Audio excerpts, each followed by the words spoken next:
Discovery. It always comes back to discovery.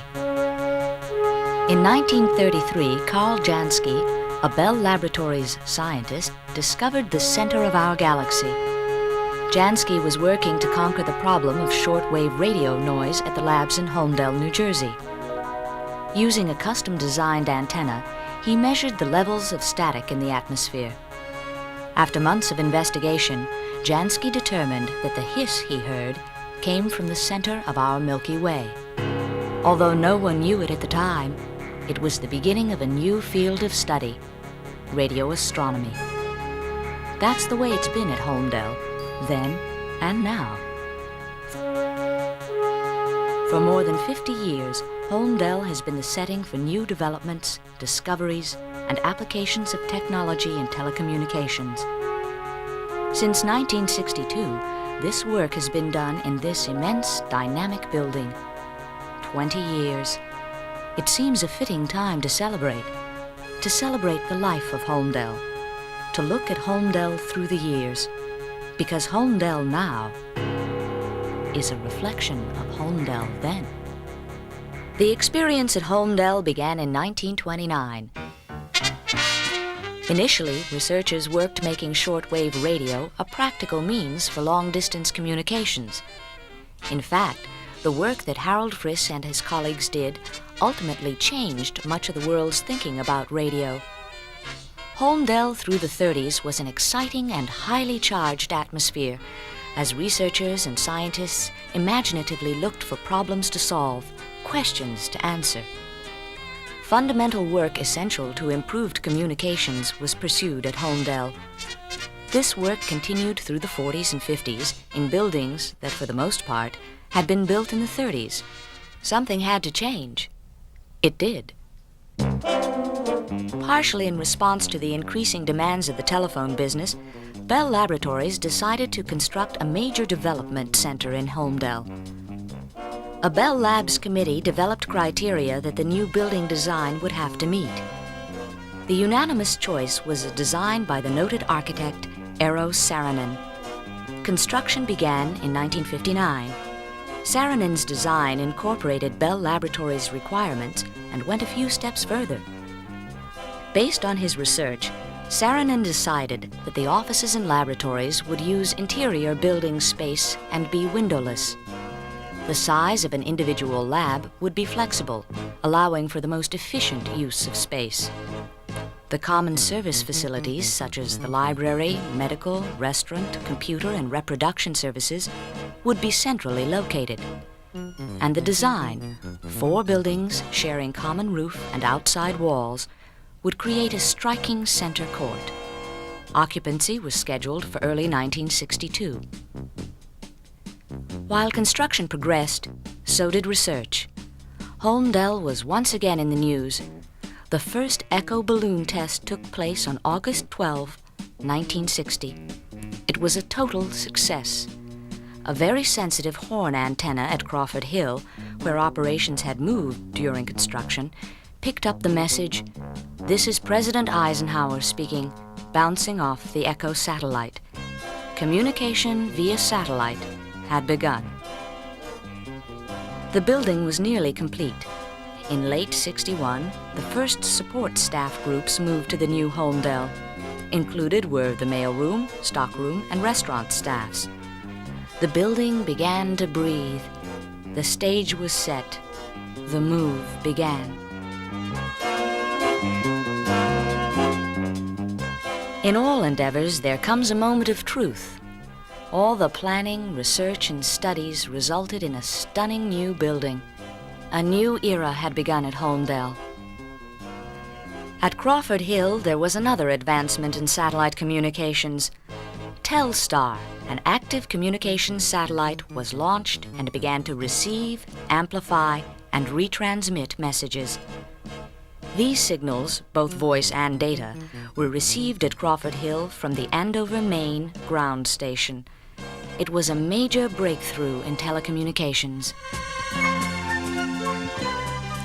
As business at the labs got started, so did extracurricular activities. New clubs sprang up as more people moved in. The first softball league began play in June. Work had begun in earnest on the Unicom system, and by September, a production model of the Electronic Central Office was under construction. A new lab building at Crawford Hill was completed. Everything that year was a first, from pioneer sales to radio club meetings. There were concerts by the Holmdel Instrumental Group, Christmas choruses, doll and toy nights, and plantings sponsored by the Garden Club. Through the early 60s, work progressed in many different areas. A new antenna was developed for space communications. The Data Communications Department developed data phone sets that could transmit printed material from a customer's facsimile machine. The winter of '64 proved to be a memorable one. Holmdel, along with the rest of the area, was snowed in. So much so that many people had to stay overnight. People slept where they could. It was quite a time. Construction began on buildings 3 and 4 in June 1964. Completion was scheduled for mid-1966. The people of Holmdel continued to get involved in a variety of activities. The Flying Club held a barbecue and gave plane rides over the New Jersey coast. The Astronomy Club began building a telescope to observe the rings of Saturn. And for the second year, Holmdel employees gave time and energy to tutor area grammar and high school students. The first payoff, so to speak, of the research at Holmdel took place in May 1965. The first electronic switching system was installed in Succossona, New Jersey. Much of the development work on the number 1 was done at Holmdel. The late 60s brought an air of change to Holmdel. There was development of new data equipment for NASA, an experimental telephone system for use on high-speed trains, a battery-operated lineless extension phone, and a picture phone trial between Holmdel, Murray Hill, and AT&T. Activities reflected the times. The pioneers filled ditty bags for the boys in Vietnam, and folk singers played guitar in the atrium. There were bloodmobile drives, the Garden Club's annual flower show, the Model Railroad Club's competition, and the first Arts and Crafts show. There was increasing emphasis on the social issues that faced us all. There was more work being done in the community. As always, the geese returned in the spring, as did walks on the nature trail, softball, and something new, jogging. During this period, there were developments that helped the Bell system do its job more efficiently. The first TSPS switchboard was installed at Holmdel in 1969, and the dial-a-test system made it easier for operating companies to repair payphones. There was the development of the transaction telephone for business customers to check credit cards in seconds. As the 70s began, the people of Holmdel involved themselves in more diverse activities: ski clubs, road rallies, bicycle clubs, golf tournaments. There were speakers who spoke about racial issues, women's issues, education, and the arts. Through this time, the research at Holmdel brought new products and services for the Bell system. There was the development of an improved mobile phone system. The combination of computer software, integrated circuit design, and systems engineering research resulted in the RMAT system, designed to troubleshoot and repair Dimension PBXs. In 1978, a major event took place. Arno Penzias and Bob Wilson won the Nobel Prize in Physics. Their work, studying cosmic radiation, proved the Big Bang theory. Working in their Crawford Hill lab, they were continuing the research tradition that was the watermark of Holmdel in the 30s. The pioneers were also active in the late 70s. They designed Braille books and tested preschoolers for hearing dysfunction. There were classical music concerts, square dances, and a computer chess tournament. In 1979, after months of study, Bell Laboratories decided to expand the Holmdel laboratory. Ground was broken in July for the east and west wings. The extensions would maintain the architectural integrity of the building. Technical organizations at Holmdel were expanding. Lab and office space was scarce. So, over the next 2 years, several satellite labs were opened. The first was West Long Branch, followed by South Plainfield, Freehold, and Neptune. Later, in 1980, another satellite lab opened in Lincroft.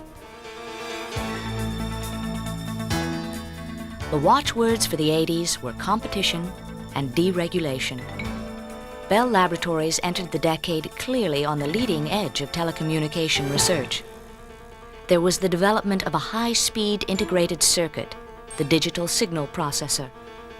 Work was done to develop telemarketing software, and improvements were made on the unmanned cable submarine, Scarab. As changes in technology developed, Holmdel added some new blossoms. There were innovative art shows, bigger model railroad layouts, and with Holmdel's multinational population, celebrations of national heritage. The pioneers took to the local cable TV airwaves to talk about their work. It seemed that everyone was jogging or exercising.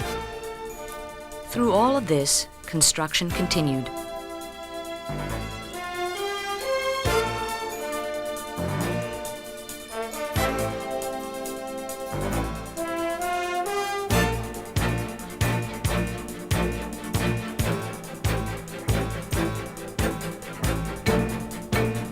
Slowly, the additions began to take shape.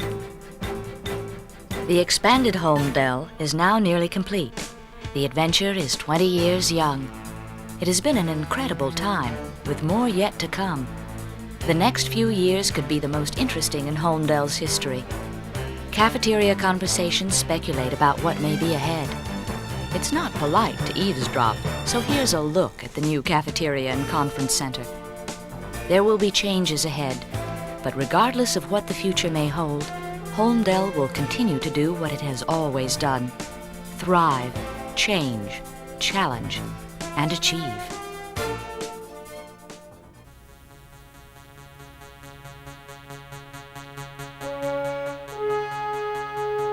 Imagination and curiosity. These words define the experience at Holmdel. From the time Harold Friss and his colleagues charted the course of radio telephony to now, as President Ian Ross guides the labs from his Holmdel office, imagination and curiosity have been the guidelines of research. This, fused with a sense of belonging and caring, has produced a truly human experience. We look forward to the coming years with excitement and confidence. Knowing where we've been, knowing what we've accomplished, allows us to set our sights high, assured of success. The next 20 years are beginning now. It is there to discover. It always comes back to discovery.